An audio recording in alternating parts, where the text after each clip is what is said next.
If you watch my last Unforgiven video, you will remember how I talked about the gang Lone City and also put in details on how they have beef with another gang called Sin City. After the recording of the last Unforgiven video, Lone City members will allegedly take the lives of two Sin City members in the span of only one day. And in the next few months, the beef between Lone City and Sin City will begin to rise up as Sin City members will begin to desperately hunt and look for Lone City members to kill in revenge of the deaths of the two members. However, the retaliation killing they were looking for never ended up happening because the police would end up coming to Spaniel's block and hitting them with a whole Rico, sweeping off most Lone City members off the streets, including Kentrell Brooks.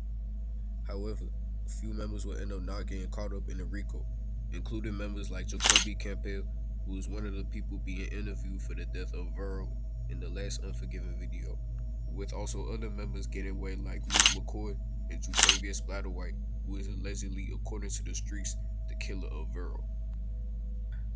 And because of the fact that most of their gang is gone, you would think that these few people, including the other few members who got away, will all team up together.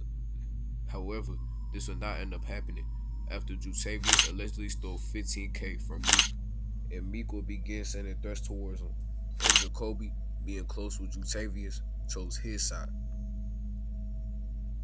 And with all remaining Lone City members choosing each side, this would spark many fights to go on between both parties. And it has even gotten to the point where allegedly these sides have started to hunt for each other to kill, with both Meek and Jacoby claiming that the next time they see each other, that one of them will die. And also to mention, after the Rico happened, many of the remaining Lone City members began to move to different blocks, and Jacoby ended up moving to a different block and getting jumped into a gang called Beagle Mob, while Meek would end up moving to a different block as well and jump into a gang called 13 Ward. As Kobe was hanging around people from Beagle Mob, he was putting in work to be respected by the set.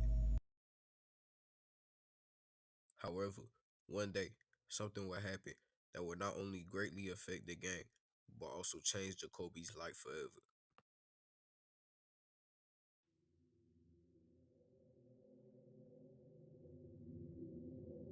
On March 22nd, 2023, Jacoby would lose his first friend from Beagle Mob. It was 14-year-old Jalen Fisher, who was shot and killed as he was having a physical struggle with a female cop.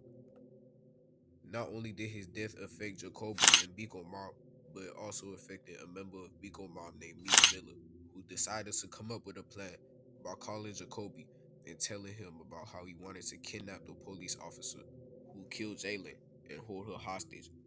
And just hours after Jalen died, Jacoby and Meek would end up catching the cop who killed Jalen, and they would kidnap her and then force her into a house, where from there they would force her to the bathtub and proceed to record them torturing her, with them doing things like shaving her hair off, drugging her, forcing her to drink chlorine, and many other things that will result in her having permanent severe brain damage. And because she managed to press her panic button, police began to swarm around the house immediately. And though Jacoby and Meek ended up escaping the house at that moment without being caught, just a few days later, Meek would end up getting picked up by the police while standing outside of a clothing store. And on March 31st, he ended up pleading guilty to domestic terrorism, attempted murder of a law enforcement officer, kidnapping, hostage taking, intimidation, and aggravated battery on a law enforcement officer. And he would immediately be executed by firing squad.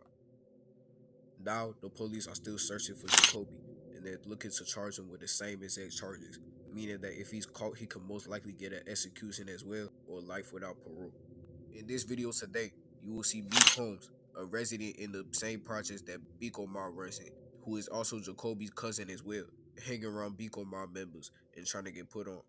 While you will also see Jacoby's life as he's on the run, and just how risky stepping anywhere can get him.